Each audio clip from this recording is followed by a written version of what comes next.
Nuestra confesión de fe bautista de Londres de 1689, y de esa manera estamos conociendo la doctrina que tenemos. Recuerden, hermanos, que es muy claro,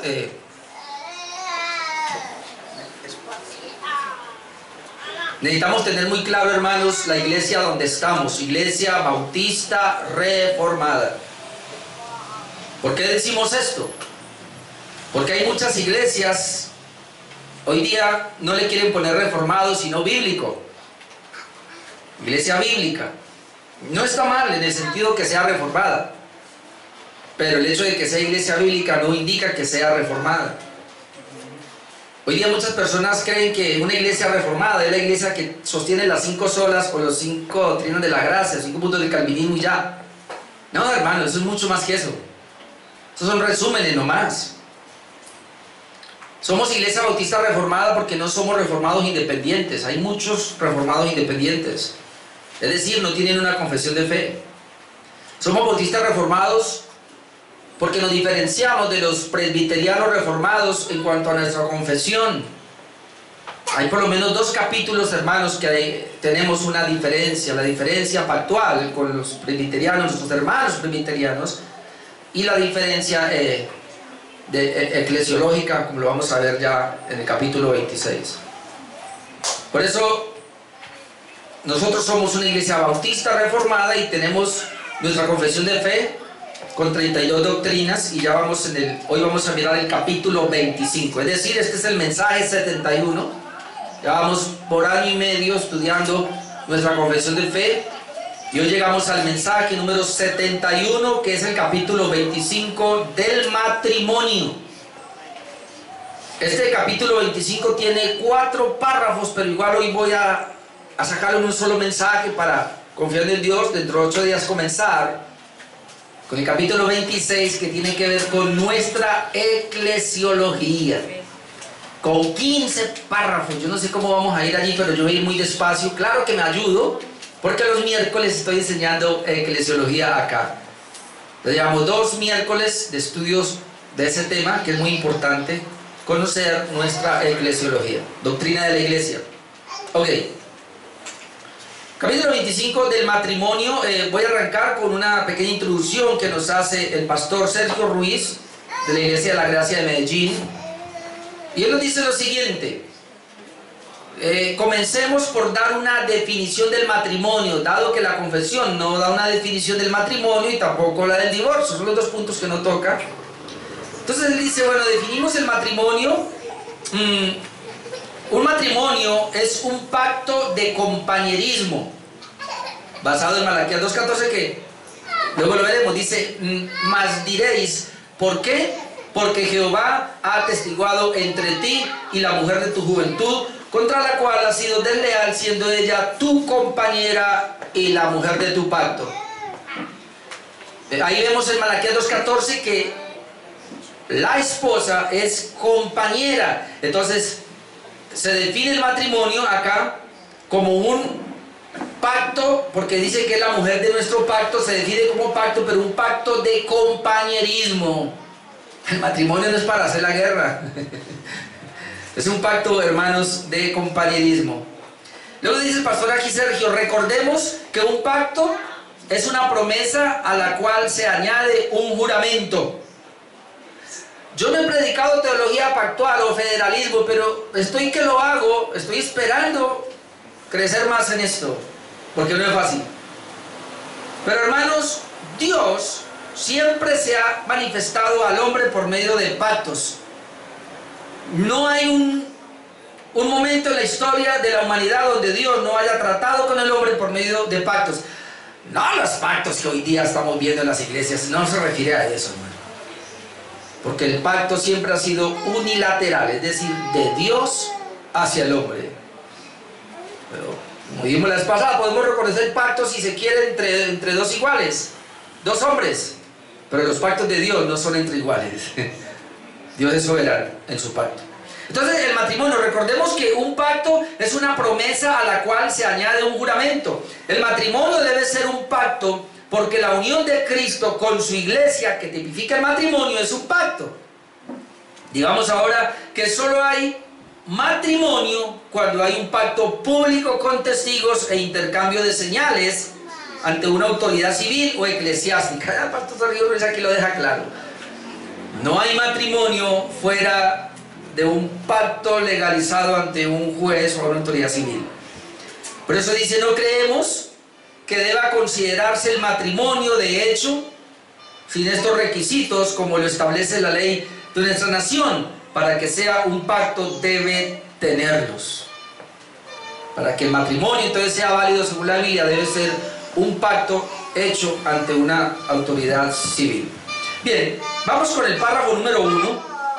Párrafo del matrimonio, párrafo número 1, capítulo 25 del matrimonio, párrafo número 1, podríamos llamarlo la regla monógama del matrimonio. La regla monógama del matrimonio. A eso es que se refiere y tiene una sola sección, voy a leerla. Dice, el matrimonio, habiendo sido definido, el matrimonio ha de ser entre un hombre y una mujer. Obviamente aquí no están hablando, ahora miramos eso.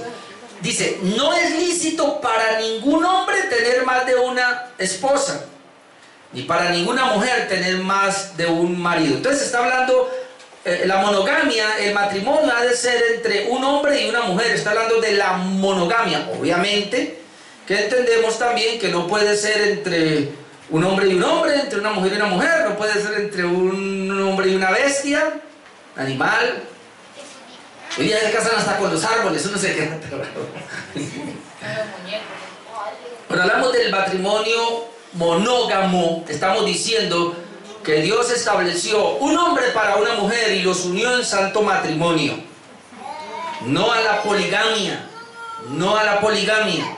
Obviamente aquí surgen muchas preguntas. Entonces, ¿por qué Dios permitió? Bueno, muy bien, permitió la poligamia en un pacto inferior y lo hizo para, inclusive como, lo vamos a ver ahora más adelante, pero Dios permitió la poligamia más bien como para frenar al hombre en ir más allá. Y son frenos, es algo que Dios permite, pero obviamente aunque lo permite, ese no es la esencia. Entonces lo que vamos a ver ahora, la confesión nos habla únicamente del matrimonio monógamo, no polígamo, y así lo expresa claramente la Biblia, tanto en el Antiguo Testamento como en el Nuevo Testamento. Vamos a comenzar por el Nuevo Testamento, que nos manda al Antiguo Testamento, Mateo 19, 3 al 6, que lo hemos leído ahora, vale, desde el 3 nomás. Mateo 19, 3 al 6 dice, entonces vinieron a él los fariseos, a Jesús, tentándole y diciendo, ¿es lícito al hombre repudiar a su mujer por cualquier causa? Que repudiarla es darle carta de divorcio. Él respondiendo les dijo, ¿no habéis leído que el que los hizo al principio, varón y hembra, los hizo? Dios siempre, aquí Jesús siempre al principio, Dios siempre en su palabra nos va a llevar al principio. Al principio, ¿cómo los hizo? Los hizo, dice, no puede porque el Señor dice que, ¿cómo los hizo al principio? No habéis leído que el que los hizo al principio, varón y hembra los hizo, y digo, por esto el hombre dejará a padre y madre y se unirá a su mujer, y los dos serán una sola carne. Note la expresión, los dos. ¿Quiénes son los dos? Dejará el hombre a su padre y a su madre y se unirá a su mujer. El hombre que se une a la mujer, esos dos son una sola carne. No puede haber una sola carne, hermanos, donde hay tres. Un hombre con dos mujeres, o una mujer con dos hombres. No. Una sola carne es aquí, dice, es un hombre y una mujer y hacen la sola carne. Así que, y vuelve y ratifica, no son ya más dos, sino una sola carne. Por tanto, lo que Dios juntó, no lo separe el hombre. Si Dios juntó al hombre y a la mujer, el hombre no tiene ningún derecho de separar esa unión. El hombre no tiene ningún derecho de inventar otras uniones. Por eso, hermanos, nosotros tenemos que pararnos firmes y decir que estamos totalmente en desacuerdo con cualquier matrimonio que sea diferente al hombre y a la mujer. No, la Biblia es obsoleta. No, eso fue allá, ahora es diferente. No, hermanos. La Biblia es la palabra de Dios y la palabra de Dios es eterna. Cielo y tierra pasarán, pero mis palabras no pasarán. Los principios de Dios prevalecen. por encima de todas las culturas de los hombres. Así que nosotros creemos firmemente, hermanos, en que el matrimonio de matriz es la unión de un hombre y una mujer. Y esto también nos tiene que llevar, obviamente, que además de que va en contra de la poligamia, también va en contra de estas uniones que son hoy día permitidas. Y como el Señor nos manda al principio, entonces vamos a ver el principio, Génesis 2:18. Y luego pasamos al 21 al 24. Génesis 2:18 dice: y dijo Jehová Dios, no es bueno que el hombre esté solo. No es bueno. Pues tampoco es bueno que la mujer esté sola. Bueno, ahora vamos a mirar ese punto, para que no se me van a asustar algunos que aquí están solos. No es bueno que el hombre esté solo. Entonces dice Dios: le haré ayuda idónea para él. Le haré compañera. Ayuda idónea, compañera. Hermano, yo cada vez le agradezco más a Dios por mi esposa. Ella es mi compañera. Yo me miro y digo: Dios mío, si yo no tuviera a mi esposa, ¿qué haría yo? Mucha gente lo ve a uno y dice: uy, el pastor. No, hermano, mi esposa es mi ayuda. Y yo digo: Dios mío, yo sin ella de verdad no sabría cómo. Ella me ataja, ella me empuja, ella por aquí, ella por allá. Aunque a veces yo digo, así uno le diga cansona, hermano, es nuestra ayuda idónea, nuestra compañera. Entonces, qué precioso saber eso. Dice entonces que el Señor dice: no es bueno que el hombre esté solo. Yo me acuerdo porque cuando me casé, hace rato, este fue el versículo que puse en la tarjeta. No es bueno que el hombre esté solo. No, Orlando no puede estar solo, por eso Dios le hizo una ayuda idónea. Me la trajo de Santander, por eso santanderiana peligrosa, pero bueno, Dios me dio la habilidad. Le haré ayuda idónea para el versículo 21. Entonces Jehová Dios hizo caer sueño profundo sobre Adán. Aquí los teólogos siempre han dicho: el hombre no debe elegir, porque Adán estaba dormido. Dios es el que le elige la esposa. Por eso dice que cayó un profundo sueño sobre Adán, y mientras éste dormía, tomó una de sus costillas y cerró la carne en su lugar. Y de la costilla que Jehová Dios tomó del hombre, hizo una mujer. ¿Cuántas hizo? Entonces, ¿por qué hemos querido tener más de una? ¿Por qué teniendo ya una miramos otra? No podemos, hermano. Le hizo una mujer, hermano. Si Dios hubiese querido que tuviera más de dos, hombre, ese era el momento para haberle hecho 3 o 4. Pero le hizo una. Nosotros somos los que por nuestro pecado hemos querido tener más de una. Hizo una mujer y la trajo al hombre. Dijo entonces Adán cuando la vio: esto es ahora hueso de mis huesos y carne de mi carne, de mi propio. Sería bueno que miráramos así: somos uno, es mi propia costilla, mi propia carnecita. Y entonces esta será llamada varona porque del varón fue tomada. Por tanto, y aquí donde Jesús hace el énfasis: dejará el hombre a su padre y a su madre y se unirá a su mujer, y los dos serán una sola carne. Ahora, viendo esto en la Biblia, y otra vez, pero es que Abraham tuvo cuántas, pero su hijo Jacob, pero es que David, aún Moisés, no, esperen un momentico, hermanos. Ahora lo vamos a ver por qué permitió eso Dios.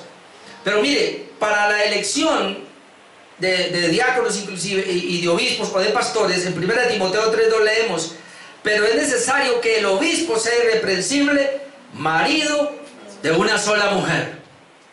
Marido de una sola mujer. O sea, nos lo vamos a encontrar en la Biblia por toda parte, y como dice la confesión, en contra de la poligamia y defendiendo la monogamia. Una sola mujer. Tito 1:5-6 nos dice: por esta causa, dice Pablo a Tito, te dejé en Creta, para que corrigiese lo deficiente y estableciese ancianos en cada ciudad, así como te mandé, el que fuera irreprensible, marido de una sola mujer. Ahora yo sé que hay un debate ahí.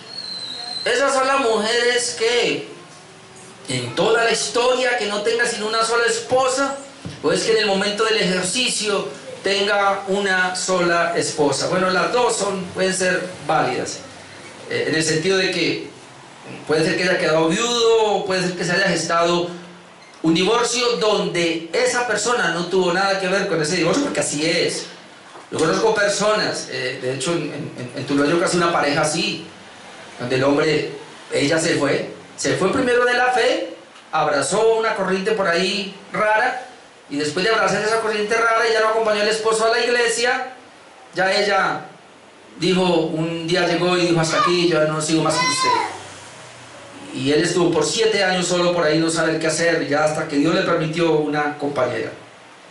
Entonces, en ese sentido, porque alguien dice: no, pero ya tuvo 1, 2 de divorciado, y yo sé que hay un conflicto ahí, hermano, entre eso, pero no me voy a meter en eso. Solamente quiero que lo que está enfatizando aquí es que el hombre debe tener una sola mujer, no debe tener varias. Ahora, el pastor Sergio aquí también nos dice algo, nos dice: no hay nada que discutir en este punto. La homosexualidad es una monstruosidad en la Biblia, y la poligamia que se observa en el Antiguo Testamento tenía razones especiales para ser tolerada en los patriarcas israelitas y en los reyes, pero no hay poligamia tolerada hoy.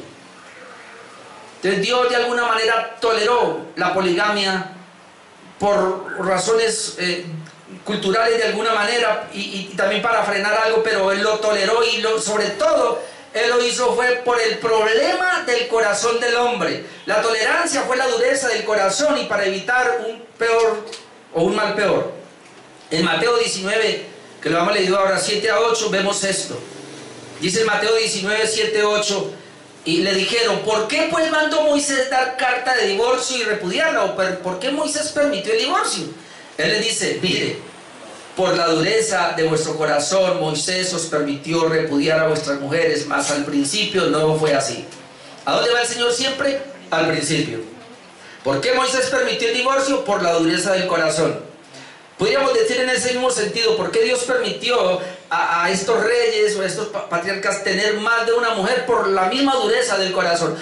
No me culpe a Abraham. Abraham, él tenía muchos dioses, politeísta. Él era un impío, y el Señor lo llamó, y de él formó un pueblo. Y obviamente cuando él trae a Sara, su mujer, él trae también una concubina. Y bueno, usted conoce la historia. Entonces tiene que ver más que todo con la cultura, y lo permite, pero por la dureza del corazón. Pero el punto aquí es este: que en el antiguo pacto obviamente hay una oscuridad, y Dios está dando a conocer su verdad. Ahora, en el nuevo pacto estamos tan claros en el nuevo pacto, que entonces ya en el nuevo pacto, ahora sí el Señor se restringe y le dice: una sola mujer. Si lo permitía ya el Señor lo permitió por algo, pero acá no, amado hermano. Ahora yo le voy a decir algo. Con este movimiento que está surgiendo en la iglesia, que está permeada, hermanos, el movimiento apostólico ha surgido precisamente como para tener cierta autoridad, pero hay algo que está pasando ahora y va a llegar a pasar.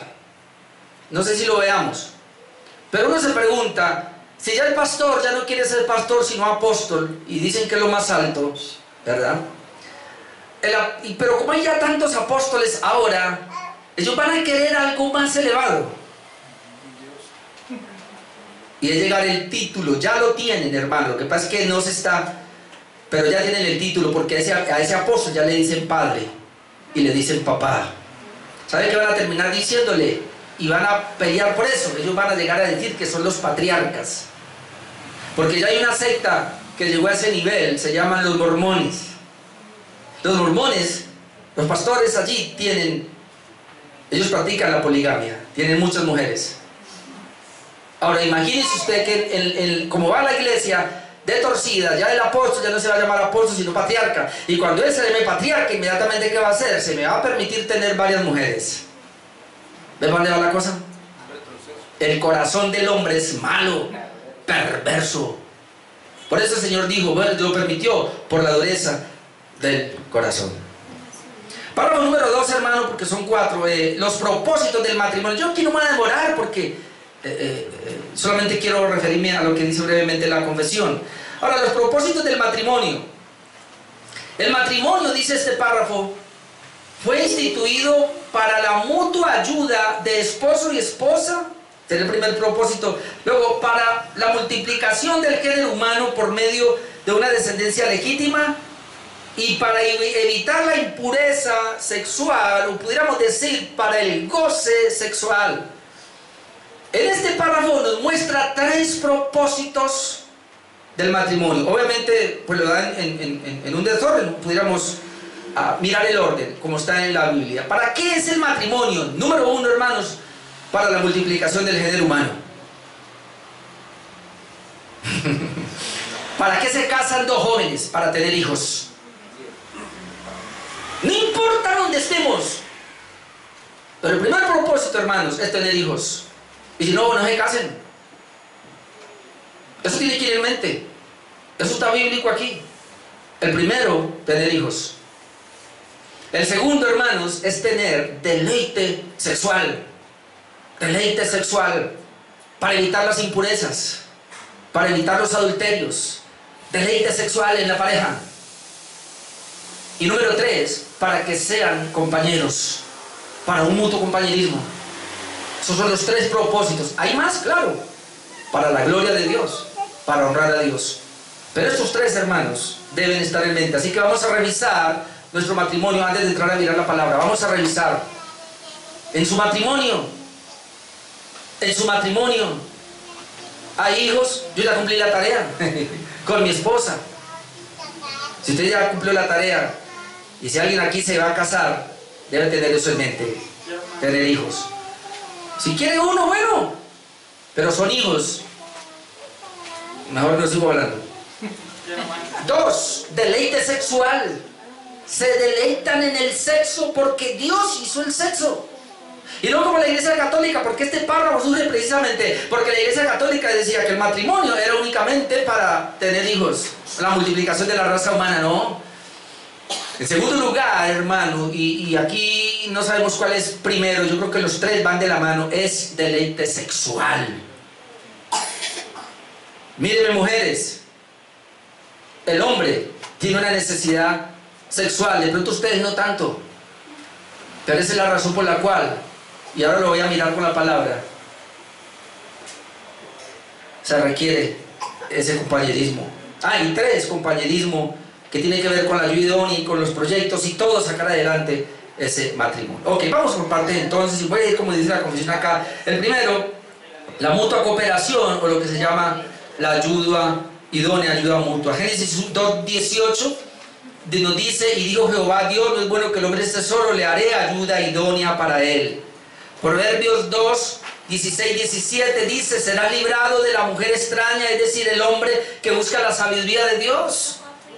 Aquel hombre que busca la sabiduría de Dios, según el contexto de Proverbios 2, dice que será librado de la mujer extraña. ¿Cuál es la mujer extraña? Pues la que no es la suya. Pero mire, dice, de la ajena hace la mujer extraña. La ajena es de otro. La ajena, pero esa ajena que halaga con sus palabras. La cual, note lo que pasa con esta mujer extraña que es ajena y que halaga con las palabras, la cual abandona al compañero de su juventud. Cuando una mujer casada comete adulterio, abandona al compañero de su juventud, es decir, con el cual se casó. Y lo mismo le pasa al hombre, pero aquí estamos hablando pues de esta parte. Luego dice, y se olvida del pacto de su Dios. ¿Sí vio que el matrimonio es un pacto? Entonces es compañerismo. Malaquías 2:14, ya lo habíamos leído. Mas diréis, ¿por qué? Porque Jehová, ellos están preguntando, pero ¿por qué, Señor? ¿Cómo así que hicimos esto? ¿Por qué tú nos abandonas? Bueno, porque Jehová ha testiguado entre ti y la mujer de tu juventud. Vuelve a la mujer de tu juventud, es decir, con la que hizo un pacto, con la que se casó, contra la cual has sido desleal, siendo ella tu compañera, y la mujer de tu pacto vuelve otra vez. Entonces, el propósito del matrimonio, en primer lugar, según la confesión acá, es que sea compañerismo, que haya cooperación. Número 2, el segundo propósito es la procreación. En Génesis 1:27-28, a algunos no les gusta el mandato cultural. A Jackson yo sé que sí.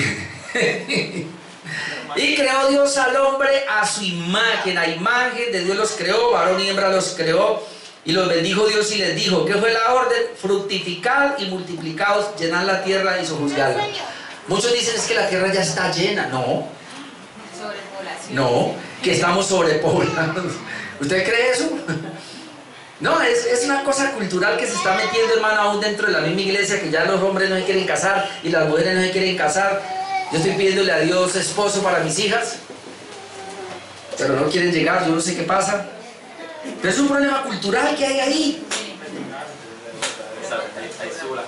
Necesitamos que haya multiplicación. Mi familia nuclear allí somos 5. Y yo hace rato he querido que pasemos a 6 o a 7. Es un mensaje muy directo, ¿no? Muy directo. Compartan el video. Bendito sea mi Dios. Compártale el mensaje a las otras. Ahora, hermano, los hijos son una bendición y no son una maldición. Ese es el problema que tenemos hoy día. No, ¿para qué traer hijos a la tierra? No, eso me estorba mi gimnasio, me estorba mis salidas los fines de semana. Piensan eso, ¿no? Yo no me encartar con un hijo, no estorbo, ¿no? Igual se le va a dañar, que tenga hijos o no. Salmo 127, 3 al 5. Ojo a los solteros aquí, mire, o los que no tienen hijos. Salmo 127, 3 al 5. Y mis hijas que me oyen, reciban esto. He aquí, herencia de Jehová son los hijos. Amén. Usted que tiene hijos ahí puede pensar así. Es cosa de estima el fruto del vientre. Ah, bendito Dios. Como saetas en la mano del valiente, es decir, como flechas, como espadas. Dice que las tiene allí el valiente. Es decir, el valiente no puede estar sin esas flechas. Así son los hijos habidos en la juventud. Por eso yo quiero que mis hijas se casen rápido. Bienaventurado el hombre. Miren que es bienaventurado el hombre que llenó su aljaba. Bueno, yo no sé cuál es su aljaba. Yo no sé en una aljaba cuántas flechas cabían. No sé. Pero bueno, en la mía 3. Bienaventurado el varón que dice que aquí que llenó su aljaba de ellos. No será avergonzado cuando hablare con los enemigos en la puerta. Es decir, hay una bendición, mi amado, tener hijos, y eso es lo que está diciendo la confesión, como animando a aquellos que no tienen. El Salmo 128, 1 y 4, del 1 al 4 dice: bienaventurado todo aquel que teme a Jehová, que anda en sus caminos. Cuando comiere el trabajo de sus manos, bienaventurado serás y te irá bien. Mire lo que es ser bienaventurado. Tu mujer será como vid que lleva fruto a los lados de tu casa. Tus hijos como plantas de olivo alrededor de tu mesa. Ah, esos son los hijos. Es una bendición, hermano, ¿o no? Amén. Es una bendición nuestros hijos. Mire, dice aquí que son como planta de olivo alrededor de tu mesa. He aquí que así será bendecido el hombre que teme a Jehová. ¿Para qué es el propósito del matrimonio? Multiplicación, compañerismo, multiplicación, sí, tener hijos, compañerismo, vimos el primero. Y número 3, la confesión habla de mantener la pureza sexual, pero ahí podemos poner el deleite sexual.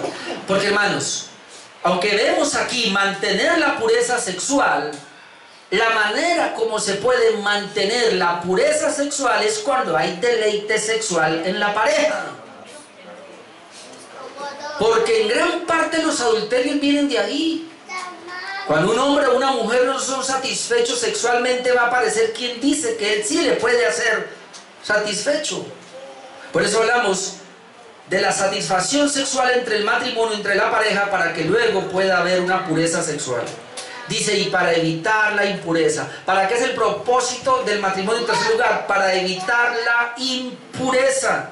Y entonces vamos a ir a 1 Corintios 7, 1 al 9. Y yo creo que aquí los jóvenes no van a tener problema, pero algunas mujeres sí. Algunas mujeres sí. Dije, no todas, algunas sí.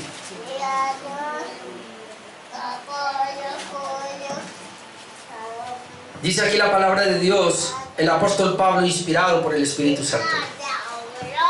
1 Corintios 7:1. En cuanto a las cosas que me escribiste, bueno le sería al hombre no tocar mujer. ¿Cómo sería? Pero a causa de las fornicaciones, ¿veo? Hermano, esto es inevitable. A causa de las fornicaciones, cada uno tenga su propia mujer y cada uno tenga su propio marido. Ahí está hablando de los dos. Cada uno tenga su propia mujer y cada uno tenga su propio marido. ¿A causa de qué? De las fornicaciones. Como ya lo dije, por causa del deseo sexual que llevamos interno. Por eso Dios nos hizo así. Dios nos hizo con un deseo sexual. Está más prolongado en el hombre, obviamente. La mujer puede aguantar más. Por eso casi siempre que hay divorcio, hay separación, el hombre rapidito consigue una mujer. La mujer puede esperar o se puede quedar. Pero ya no hay tanto problema. Versículo 3. Hermano, esto es tan profundo que dice que el marido cumpla con la mujer el deber conyugal. Y para cumplir no debe tener otra. Debe totalmente dedicarse a ella. Que es la única manera de cumplir, porque si dedica a otra, ¿cómo va a cumplir? Asimismo la mujer con el marido, y lo mismo. Pero luego dice, la mujer no tiene potestad sobre su propio cuerpo. ¿El cuerpo es mío? O entendiéramos esto, la mujer no tiene potestad sobre su propio cuerpo, sino el marido.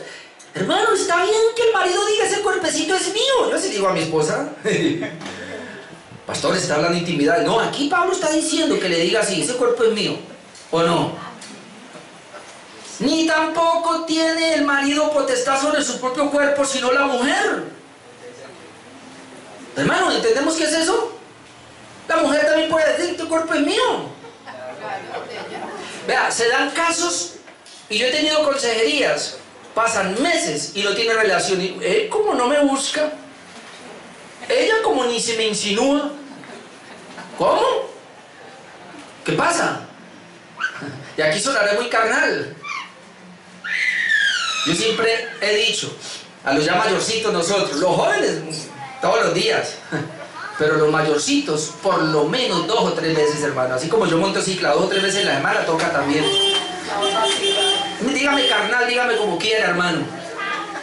Pero si yo no estoy satisfecho sexualmente, el diablo me va a poner afuera. Si mi esposa no está satisfecha sexualmente, el diablo va a poner una tentación. Hermano, yo no me estoy inventando esto. Algunos van a pensar, no, hermano, la Biblia dice aquí, no tenemos potestad. Versículo 5, note, arranca más fuerte todavía. No os neguéis el uno al otro, no se nieguen. Ojo con esos dolores de cabeza, no. Y ahora, ¿cuándo se van a negar? Note lo que dice, a no ser por algún tiempo de mutuo consentimiento. No es que la mujer va a decir, me voy de oración, así que 8 días. O el hombre, me voy por una convención. Bueno, yo hacía eso, ¿no? 8 días. Y la mujer se quedaba renegando en la casa. No, no, no, no, no, no, no. No se separen, dice, no se nieguen uno al otro, a no ser por algún tiempo, ojo, y ese tiempo tiene que ser acordado mutuamente. Mutuo consentimiento, ¿pero para qué? ¿Para irme de vacaciones? No. Ese mutuo consentimiento es para ocuparos sosegadamente en la oración.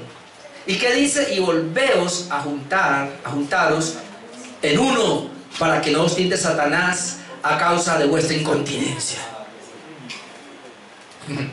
La Biblia no se queda con nada, mi amado hermano. ¿Lo está viendo?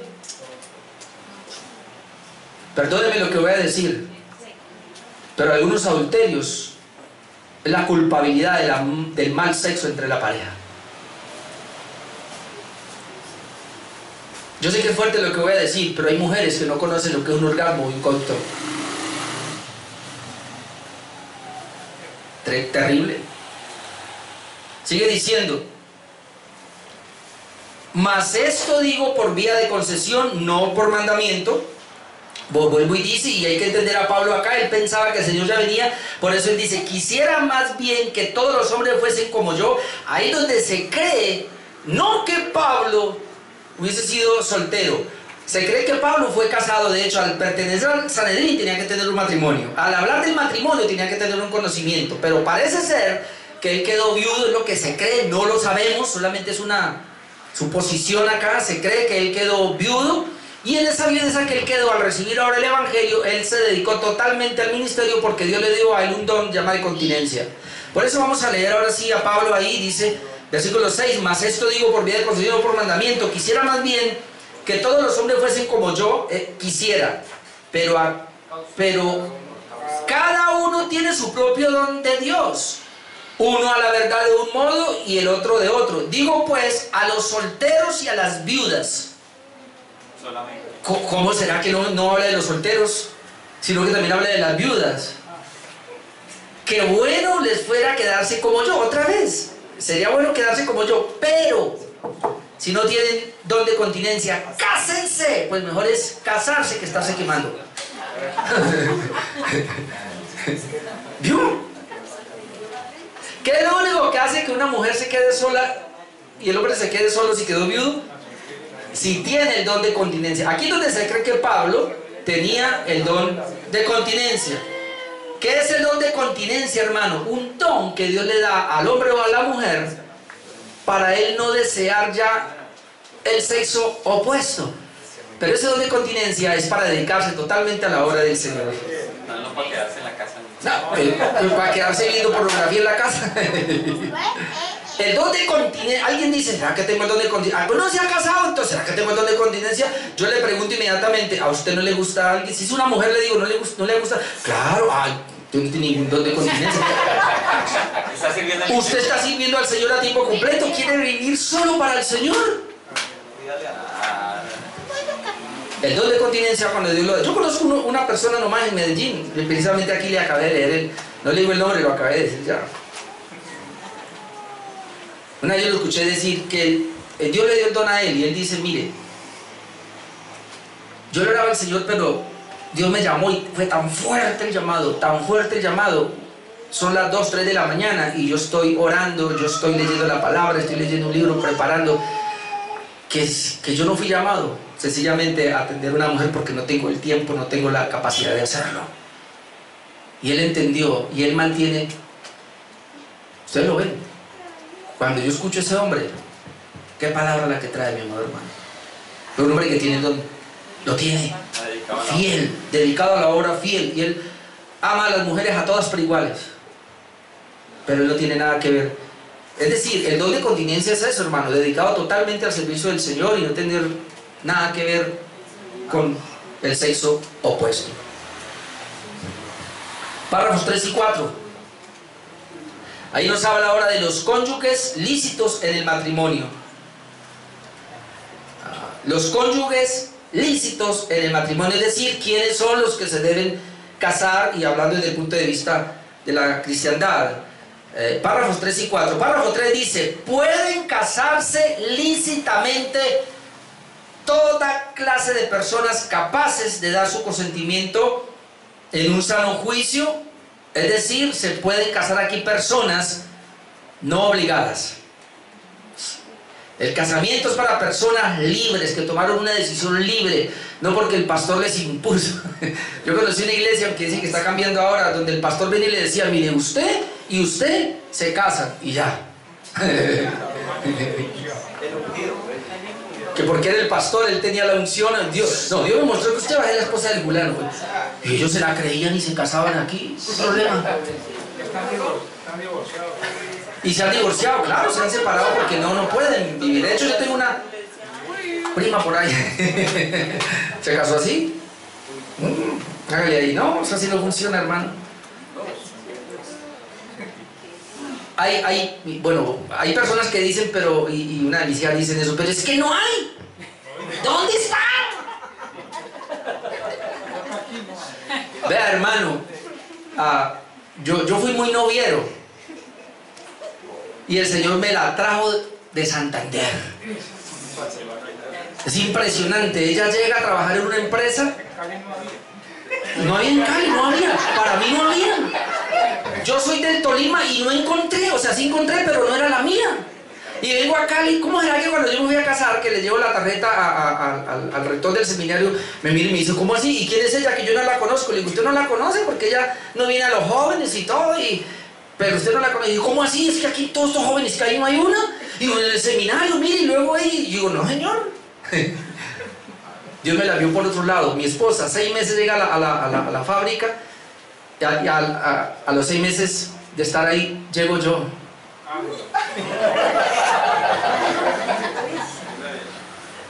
A los 6 meses ya estábamos en los primeros toquecitos del amor. A los 2 años, hermano, matrimonio. 36 años llevamos de casados. Problemas los ha habido, hermano, obviamente. No ha sido un matrimonio perfecto, pero aquí estamos. Y ahora sí que nos amamos más. Y estamos unidos, hermanos. Vamos para adelante. Con 3 preciosas hijas.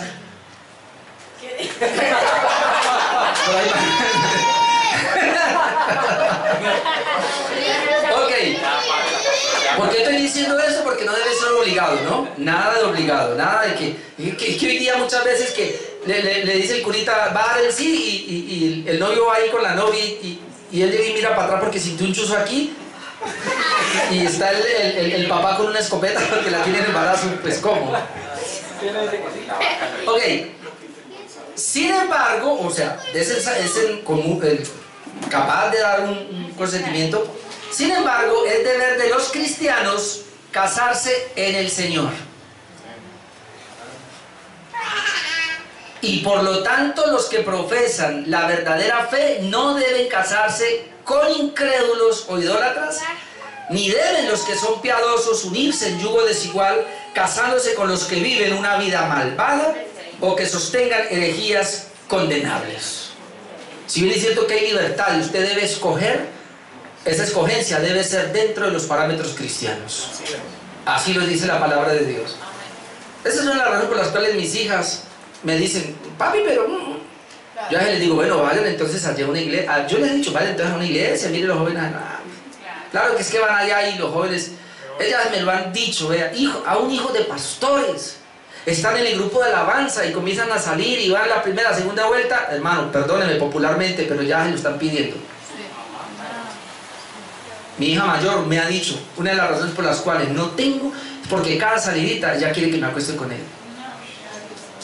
Estamos en eso. Y estoy hablando de supuestos cristianos y que cantan en las alabanzas. Hijos de pastores.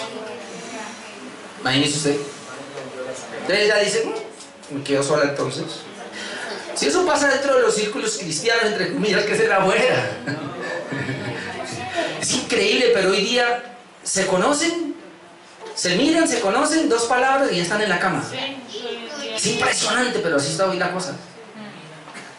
¿Qué dice la palabra de Dios?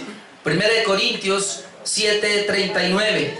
La mujer casada está ligada por la ley mientras su marido vive, pero si su marido muriere, libre es para casarse con quien quiera. ¡Claro!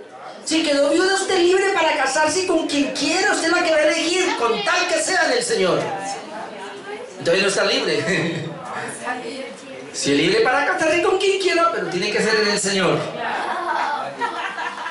2 Corintios 6:14-15. No os unáis en yugo desigual con los incrédulos, porque ¿qué compañerismo tiene la justicia con la injusticia? ¿Qué comunión la luz con las tinieblas? ¿Qué concordia Cristo con Belial? ¿O qué parte el creyente con el incrédulo? Nanay.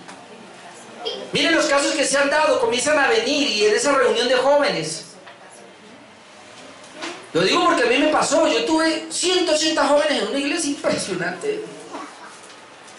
Y los jóvenes comenzaron a llegar y llegar y llegar. ¿Y por qué? Muchos de esos llegaron por las niñas de la alabanza. Y luego las dejaban en embarazo. Y luego se casaban. Y después de que se casaban, no volvían a la iglesia porque eran unos inconversos. Iban porque ellos tenían esta mentalidad. El mundo está torcido. Allá por lo menos hay sanitas. Y hermano, y si son hijas del pastor, deben ser más sanas. Así que echémosle ojo allí. Gracias a Dios que por lo menos Dios nos ha dado la gracia con nuestras hijas.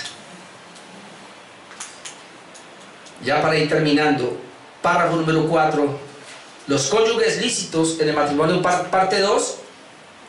Y aquí, en este párrafo, se prohíben los matrimonios en incesto. Dice acá, el matrimonio no debe contraerse dentro de los grados de consanguinidad o afinidad prohibidos en la palabra. No pueden tales matrimonios incestuosos legalizarse jamás por ninguna ley humana ni por el consentimiento de las partes, de tal manera que esas personas puedan vivir juntas como marido y mujer. La Biblia dice no al incesto, relación, casarse entre primos, yo no sé qué grado será de primos, que sí se permite, pero por lo menos en el primer grado no. Y mucho menos, hermano, entre un sobrino y una tía, o entre hermanos, o qué sé yo, que eso se ve. Dice Levítico 18:6, y usted puede leer todo el capítulo 18 de Levítico que habla de todo eso, pero por lo menos en este versículo 6 dice: ningún varón se llegue a parienta próxima alguna para descubrir su desnudez. Esto es tener relaciones sexuales, yo Jehová. Y ahí comienza a hablar todo tipo de relaciones que pueden haber entre familiares que están prohibidas. Primera de Corintios 5:1, mire, el Nuevo Testamento dice: de cierto se oye que hay entre vosotros fornicación. La iglesia de Corinto tenía una fornicación allí. ¿Cuál era la fornicación? Note, y tal fornicación cual ni aún se nombra entre los gentiles, es decir, era una fornicación que allá no se mencionaba, pero entre la iglesia sí estaba pasando. ¿Cuál era el tipo de fornicación? Alguno tiene la mujer de su padre. Miren, la relación incestuosa hasta dónde está prohibida. El padre había quedado viudo tal vez, o sea, separado, y había conseguido de pronto una mujer más joven, pero el hijo ya estaba grande. Tal vez el padre murió, se separó y quedó ella, y el hijo le echó ganas a ella. ¿A quién le pasó? ¿Qué fue Absalón el que hizo así? Absalón tiene David tiene una concubina, ¿sí o no? Todas las concubinas. Sí, bueno, muchas, pero una de esas concubinas. Ya todas abusó, de todas abusó. ¿Adonai fue? ¿Adonías? No, Adonías, creo que fue Adonías. El que se enamoró y dijo, y dame a... Bueno, fue la compañera de David en el último tiempo. Fue mujer de David, pero dicen que nunca tuvo con ella, bueno. Pero, ¿cómo es que llamaba ella? Bueno, pero dijo... No, es otra cosa. No, ese es Salomón. Abisai, eso, Abisai. Pero abusó de todas. No, Absalón fue el que abusó de todas. Este es Adonías. Y entonces él dijo, dámela, y fue al de Salomón y le pidió permiso, y Salomón dijo, pues ahora por haberla pedido, la muerte, y le llegó la muerte. Es decir, más o menos porque la Biblia prohibía eso. Si fue la esposa de su papá, si él se esté muerto, se no debe echarle mano. Marcos 6:18 dice: porque Juan decía a Herodes, ¿por qué murió Herodes? ¿Por qué murió Juan el Bautista? ¿Por qué Herodes degolló a Juan el Bautista? Porque aquí dice, porque Herodes le decía, porque Juan el Bautista le decía a Herodes: no te es lícito tener la mujer de tu hermano. Yo nunca mire el contexto. Herodes, hermano de Felipe, de la otra provincia, no sé qué pasó, pero le había quitado la mujer a Felipe. Y por eso Juan el Bautista tiene que venir y le dice: no te es lícito tenerla. Es la mujer de tu hermano y la tienes. Y eso le costó, obviamente, la suegra de Herodes, ¿sí? Fue la que mandó a que le cortaran la cabeza, porque él precisamente dijo eso. Hoy día también, no físicamente, pero mucha gente sentada, aquí no hay ninguno. Quisiera cortarle la cabeza al pastor cuando habla en estos términos. Por eso murió. Concluyo, mi hermano. Por lo menos de todo eso que vimos ahí, saco 5 cosas acá en cuanto a esto. Y lo primero es que debemos hacer lo siguiente: no a la poligamia, que es adulterio. Lo primero. Lo segundo, que nuestro matrimonio sea de idoneidad, de ayuda mutua, es decir, hermano, colaborándonos en la casa. Número 3, que nuestro matrimonio sea un deleite sexualmente para poder evitar la pureza, para mantener la pureza sexual e evitar la corrupción. 4, que nuestros jóvenes y viudas se casen en el Señor. Y si no, bueno, entonces que miren que tengan entonces el don, porque si no lo tienen va a haber un problema dentro de la iglesia. Y número 5, que el matrimonio no sea en uniones incestuosas. Esto es lo que nos dice la confesión. Alguien dirá, pero ¿para qué, hermano? Es importante. Por lo menos son las bases de lo que debemos creer, de lo que está en la palabra de Dios. Y los puritanos, redactadores de esta confesión, vieron la necesidad de ponerlo, y por eso nosotros hoy lo hemos predicado, para entrar ahora sí en el capítulo 16, que habla de la iglesia. Dejemos ahí.